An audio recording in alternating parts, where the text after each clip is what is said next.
लेकिन वचन जरूर हमें यहाँ पर आज देखना चाहिए। मैं हमारा यीशु जो है बहता दरिया कहा जाता है उसको, है ना?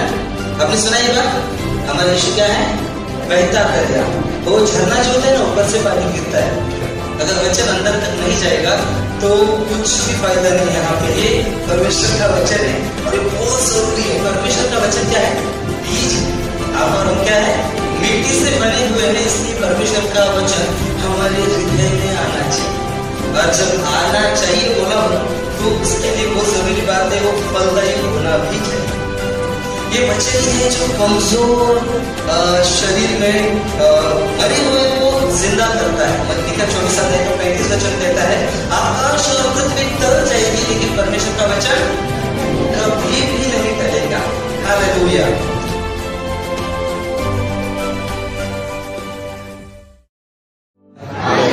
हालेलुया।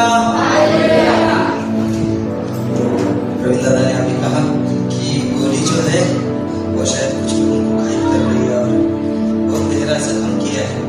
लेकिन मैं कहना चाहता हूँ वो गोली लगी होगी या नहीं लगी होगी तो बात की बात है। वचन जरूर हमें यहाँ पर आज देखना चाहिए।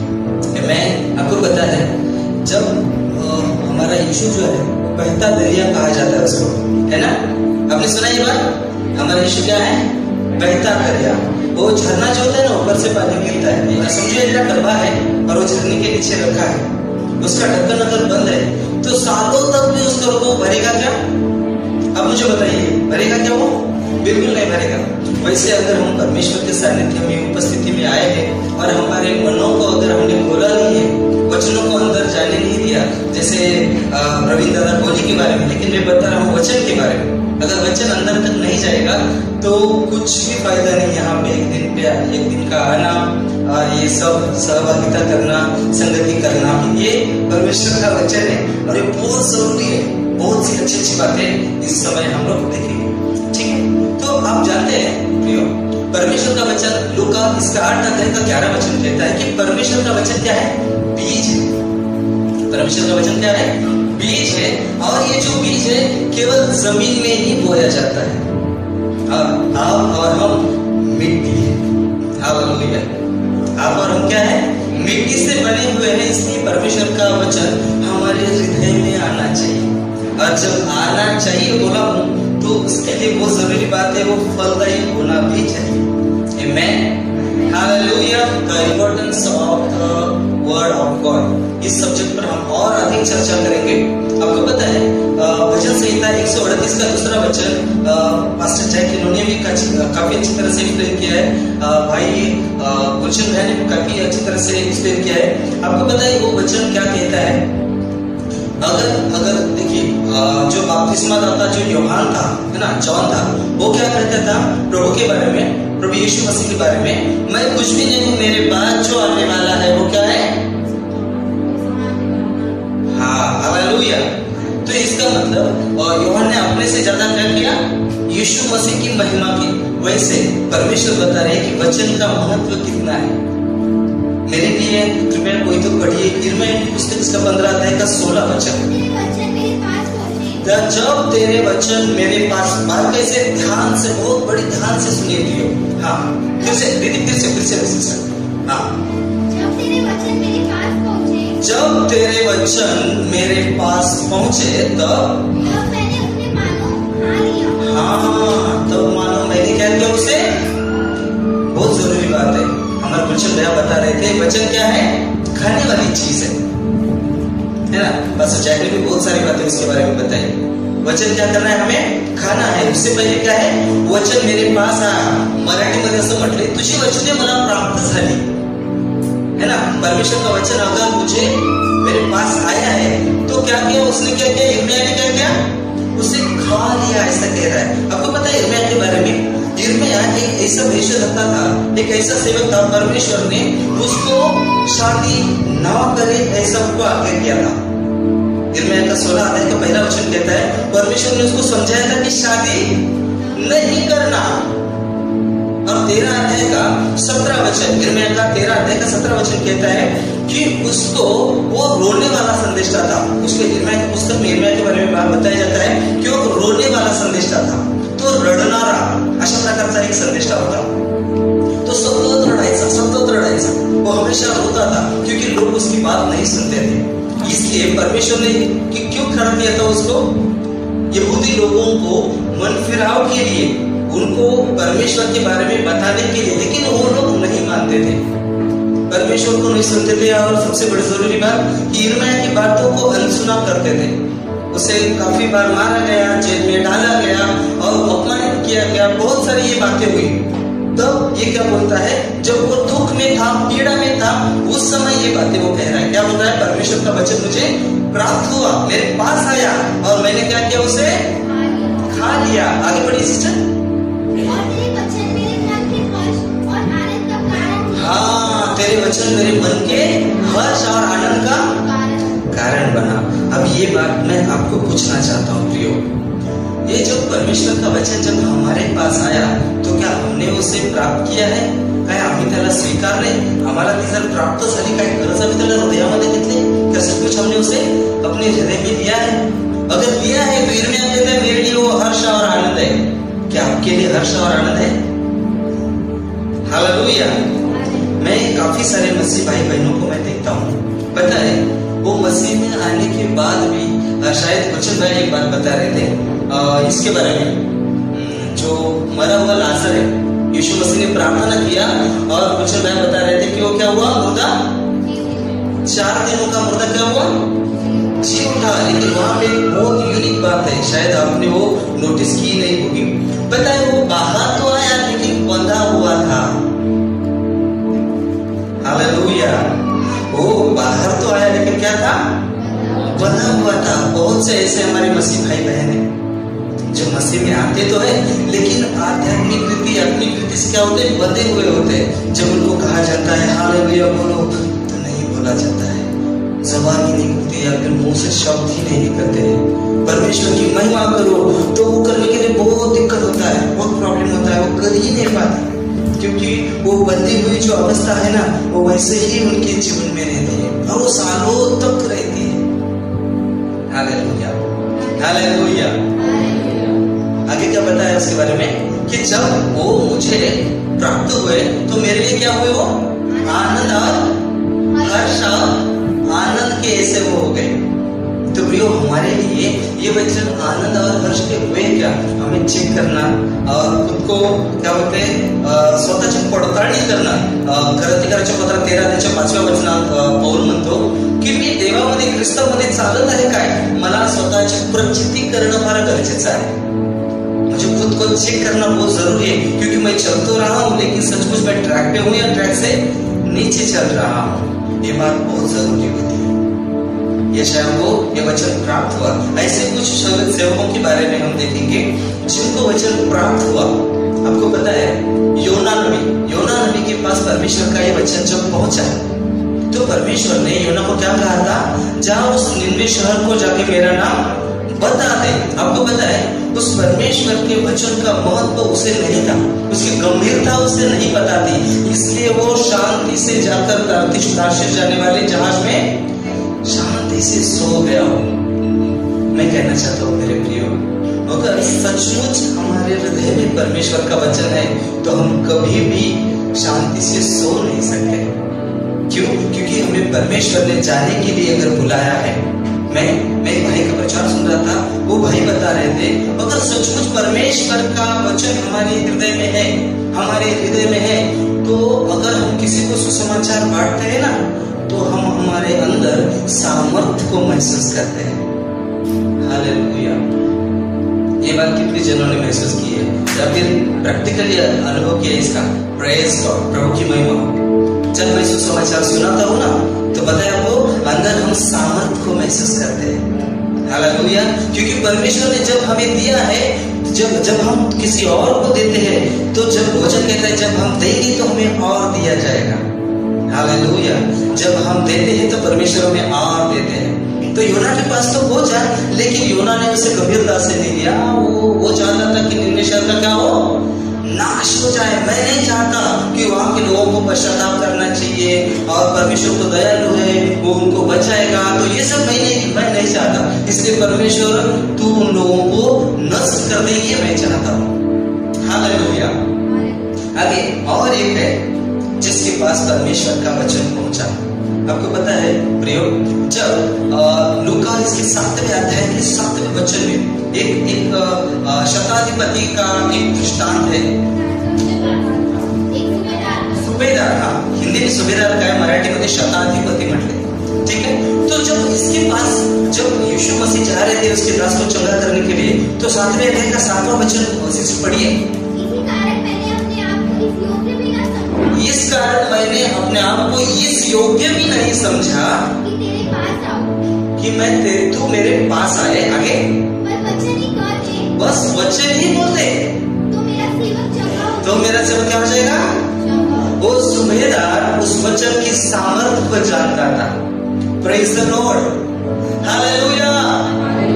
हम सचमुच जवान हैं, हालेलुया, प्रेज गॉड। वो सामर्थ्य को जानता था, इसलिए क्या कहा उसने, बस वचन ही बोल दे। आपको पता है प्रियो, ये वचन ही है जो कमजोर शरीर में मरे हुए को जिंदा करता है, जो होपलेस है उन्हें होप देता है, और जो गिरे हुए हैं उनको उठाता है ना। हर एक परिस्थिति में हमारा वचन, हमारे परमेश्वर का वचन बहुत प्रभावशाली कार्य करता है। मत्ती का 24 अध्याय का 35 वचन कहता है, आकाश और पृथ्वी टल जाएगी लेकिन परमेश्वर का वचन कभी भी नहीं टलेगा। Hallelujah, hallelujah. ये बहुत बहुत जरूरी बात है प्रियो। हम आगे और कुछ इसको देखेंगे। आपको पता है प्रियो, सुबेदार के पास जब वचन पहुंचा तो क्या कहा सुबेदार ने, कि केवल तो वचन ही बोल दे, क्योंकि उसके सामर्थ्य को जानता था। जब हमारे पास वचन आता है तो हम क्या करते हैं पता है, कुड़कुड़ाते हैं। जैसे कि नामान को क्या हुआ पता है, जब नामान जब कोड़ को लेकर अलीशा के पास गया और वहां पे जाने के बाद क्या किया उसने, गेहजी को बोला कि मैं नामान हूँ, मैं वहां से आया हूँ, और अलीशा को बोलो कि मेरे लिए आके प्रार्थना करे। अलीशा गया और उसको बता दिया कि भाई एक वो नामान नाम का आदमी है, वो कोर्ट से प्रसिद्ध है, उसके लिए हमें दुआ करनी है। और क्या अलीशा ने कहा, जाके खुद को यरदन नदी में क्या कर 7 बार डुबकी लगा। तो बता है वो वचन के महत्व को नहीं जानता था, उस वचन के सामर्थ्य को नहीं जानता था, इसलिए वो कुड़कुड़ाने लगा। अरे हमारे यहाँ पे क्या नदी नहीं थी क्या, इससे अच्छी अच्छी और बड़ी बड़ी नदी आ गई, तो हम उसमें जाके खुद को डुबा सकते थे। तो यहाँ पे आके नदी में डूबना था, मैं क्यों आया, और ऐसा करके कुड़कुड़ाने लगा। और हो सकता है कुछ गलत गलत बातें भी बोली होगी और सब ऐसे। तो हमारे कुछ मसीह भाई बहन ऐसे ही है, जब हमें वचन के बारे में ज्यादा, वचन के सामर्थ्य के बारे में ज्यादा पता नहीं होता है, सामर्थ्य को नहीं जानते, तो हम ऐसे ही करते हैं।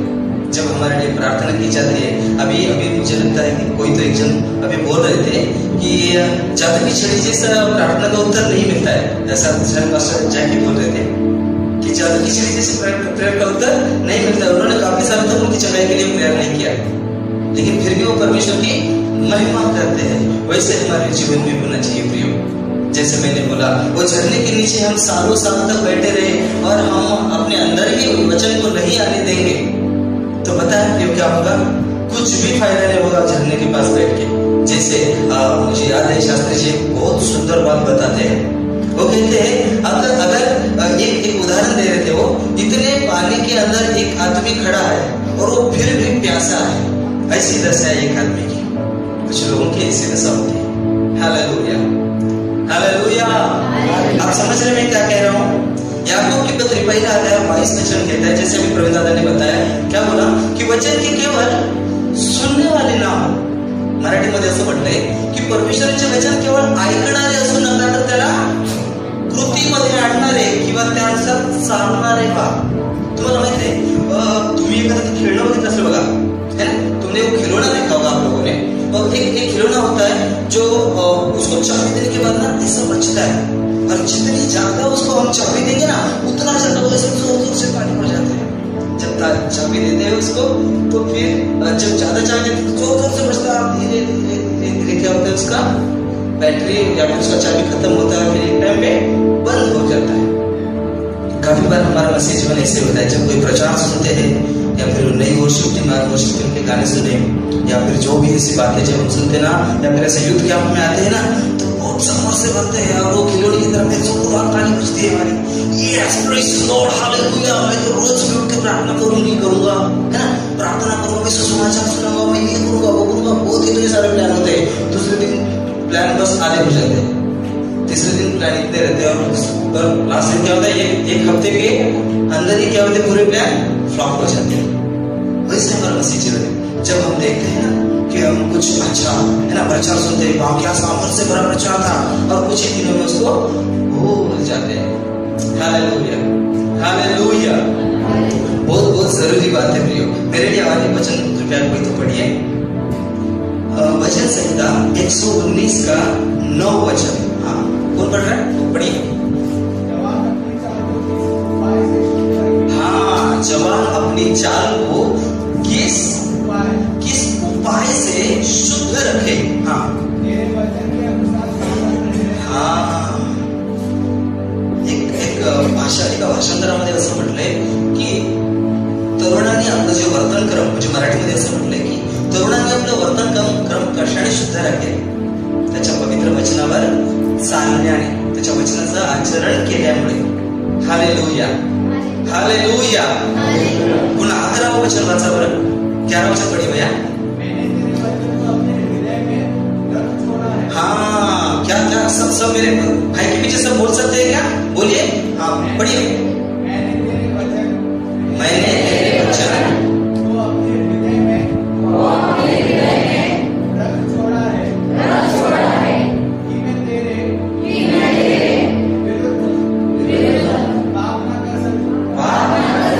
हालेलुया।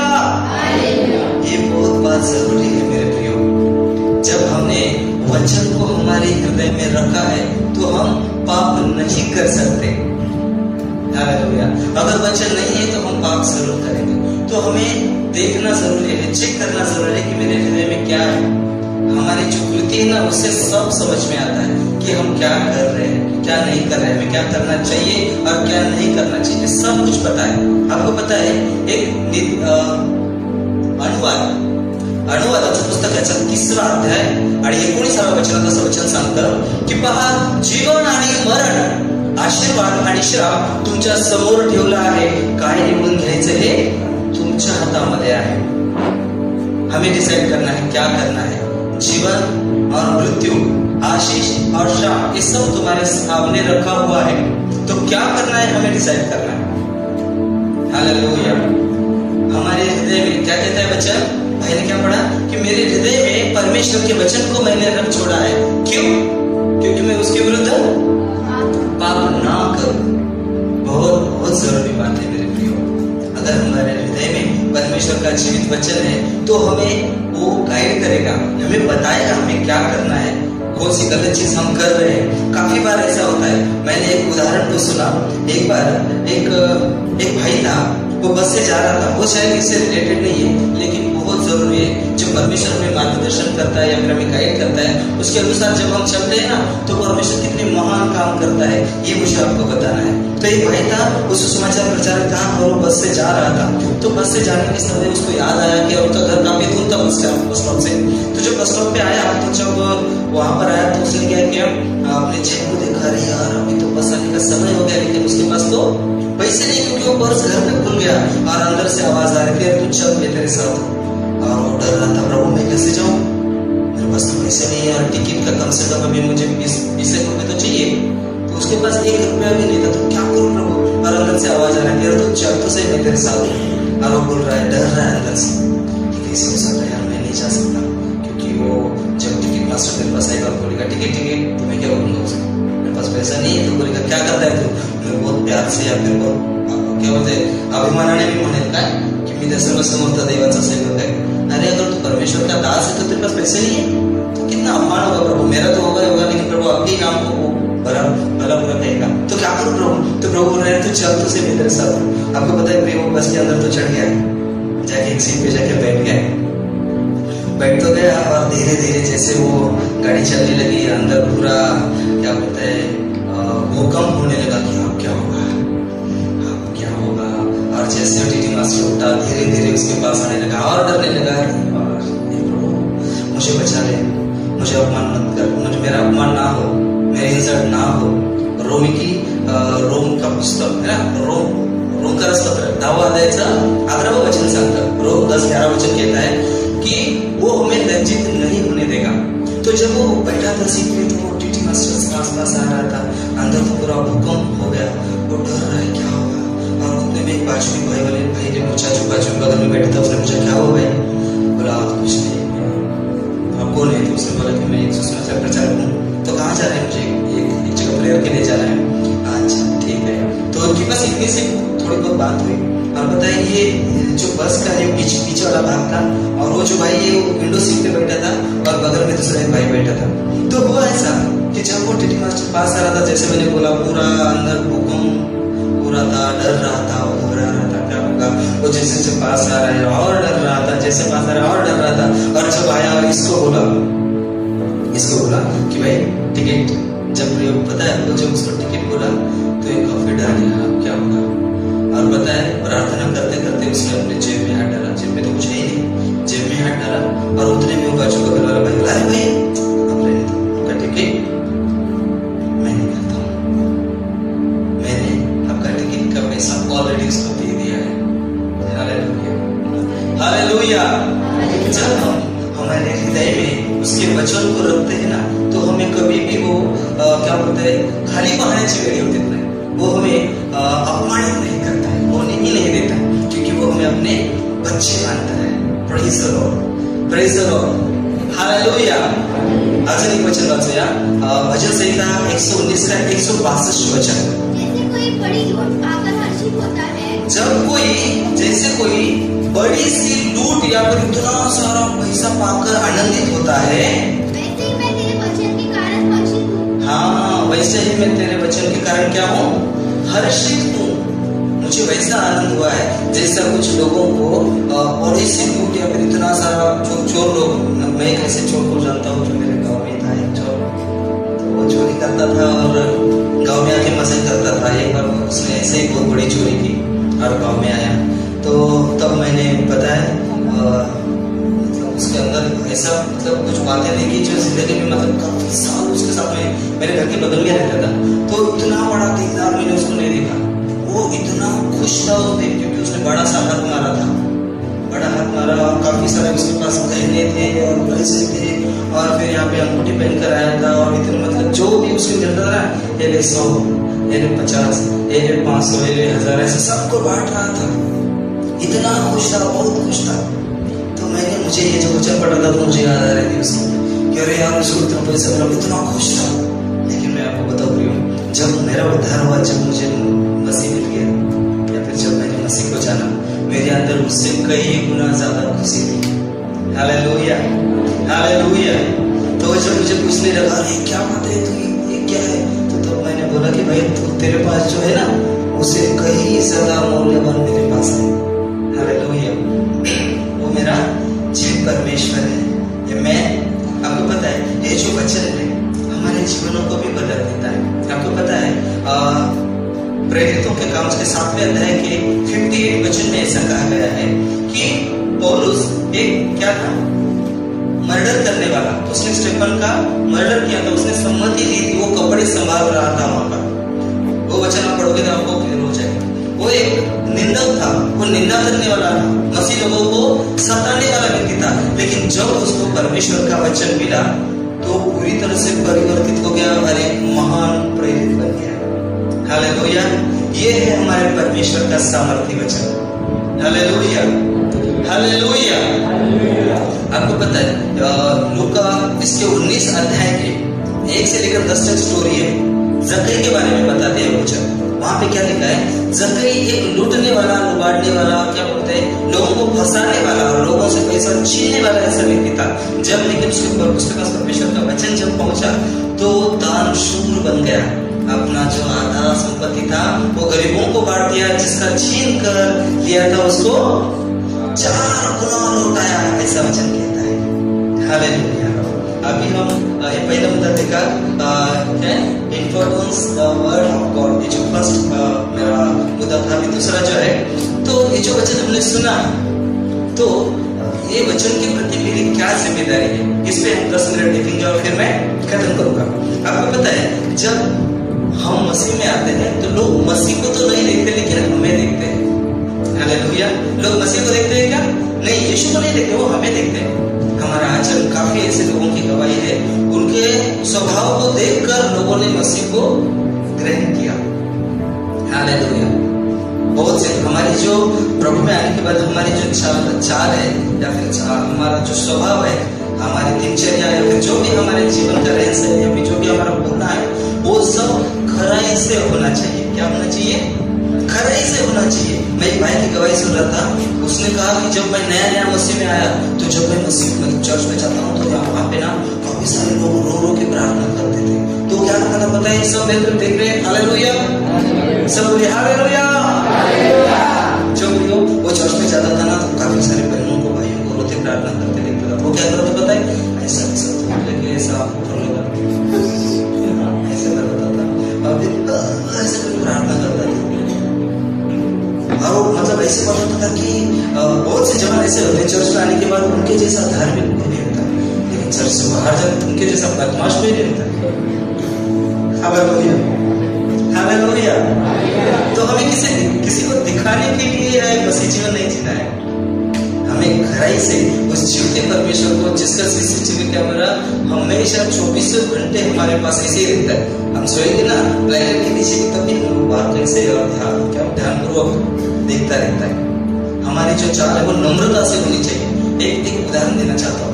आपको पता है जब हम मसीह को खरे आपका नजर में क्रिस्ता रहोगे, जब हम सच में मसीह को जानते हैं ना, तो हमारी जो रहन है या फिर हमारा जो स्वभाव है ना, वो नम्रता यानी कि भेड़ की तरह होता है।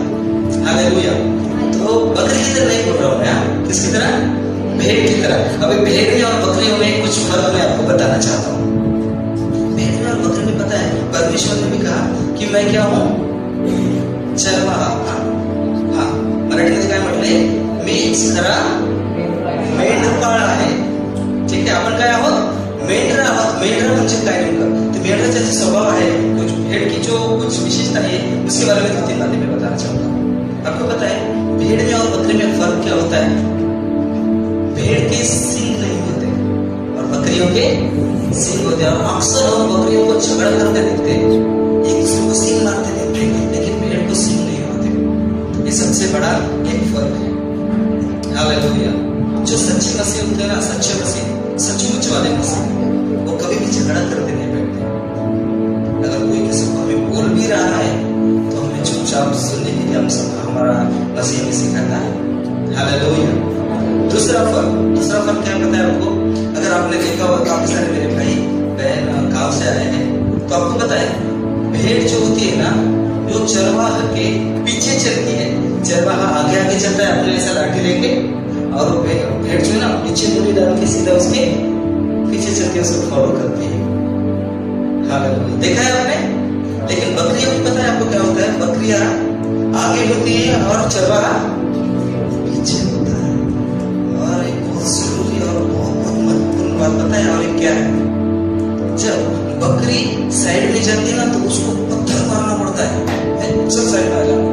लेकिन भेड़ को वो चरवाहा सीटी मारता है, अलग तरीके से सीटी, वो सीटी सुन के ही भेड़ रास्ते पे आ जाती है। हालेलुया। समझ में आ रहा है मैं क्या बोल रहा हूँ? ये हमारा मसीह जीवन ऐसे होना चाहिए। जब हमारा मसीह में कुछ सिखाता है तो हमें तुरंत उसको अप्लाई करना है हमारे जीवन में, उसको अनुसार चलना है, उसको हमारे जीवन में लागू करना है, तभी हम एक सच्चे ऐसे मसीह बन सकते हैं। एक लास्ट वचन पढ़कर मैं खत्म करना चाहूंगा। यशायाचा 55 अध्याय, मराठी 6 वचन आहे, ते वाचणार नाहीत आपण। त्या ठिकाणी असं लिहिलेलं आहे की परमेश्वर प्राप्तीचा काळ आहे तोपर्यंत त्याला शोधा। आता हिंदीत काय म्हणतात? कृपया कोणीतरी वाचा, तेव्हा ते क्लिअर होईल। जब तक यहोवा मिल सकता है तब तक उसकी खोज में रहो। हाँ। जब तक वो निकट है तब तक उसे पुकारो। हालेलुया। जब तक वो निकट है तब तक उसको खोजो, है ना? तोपर्यंत त्याला शोधायचंय। यही वो मौका है जहाँ पर हमें उस सच्चे जीवते परमेश्वर को हमारे हृदय में लेना है। प्रभु मैं बता रहे थे, बार बार मुझे गोली का याद आ रहा है। गोली की बात, जब गोली को, है ना, यहाँ पे आपको बता रहे थे, गोली संभालने के बाद यहाँ पे घुस दे क्या? मुझे पता नहीं, गोली तो लगी ही नहीं, मैं जानता हूँ, लेकिन वचन मेरे भाई बहनों जरूर लगने दो, ताकि हमारे अंदर जाके वो पूरे बॉडी में उसका रिएक्शन हो। हालेलुया, हालेलुया, मर जाए अपनी इच्छा में और उस जीवते परमेश्वर की इच्छा के अनुसार चलने वाले बने। आमीन, हालेलुया। आइए को बंद करेंगे। हे हमारे जीवित परमेश्वर, हम तेरी उपस्थिति में आते हैं, हमारे सरों को झुकाकर प्रभु तेरे पवित्र नाम को ऊंचा उठाते हैं प्रभु। तेरे दासों के द्वारा और इस सेशन के द्वारा प्रभु हमारे भाई बहनों से जो भी आपने बातें की, मैं आपसे नम्रता से, बड़ी नम्रता से विनती करता हूँ प्रभु, एक भी वचन शैतान चुराने न पाए मेरे प्रभु। विनती करते हैं हर एक वचन को हमारे हृदय पर लिख ले प्रभु। ऐसी परिस्थिति हर मेरे भाई की और बहन की हो मेरे प्रभु। जैसे याकूब की पत्री 1:22 में कहा गया है, उसके अनुसार हम चलने